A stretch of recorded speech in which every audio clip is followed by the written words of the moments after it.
Ana kimdir? Ana pakizə müqəddəs bilgə.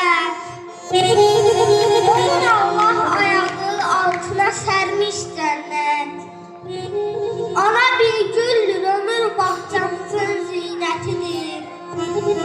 Ana Allah'ın əziz bəxşişidir, neymətidir.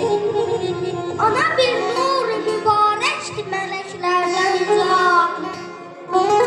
Lütfi, izz-i şərafətlə fələklərdən uzaq. Yeri vardır, deyəsən şənənə qurban canım. Anadır çünki könül mülkümüzün sultanı. Anadır gül kimi nazəndə gözəller gözəli. Anadır ki, iki dünyaya dəyər bircə teli. Ananın məbədi bənzərdir qədəm qoyduğu yer.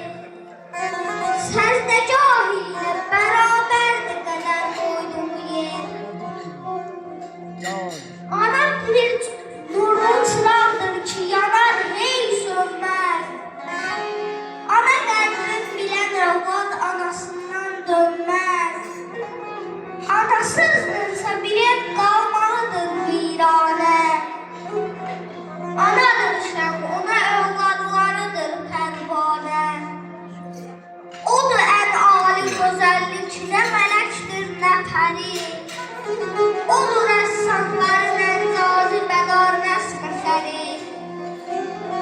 Üçəlik bağlılığından yaranan sözdür ana. O üç hərfin dəyər bir hərfi bir cana.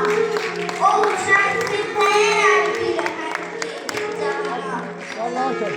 Adını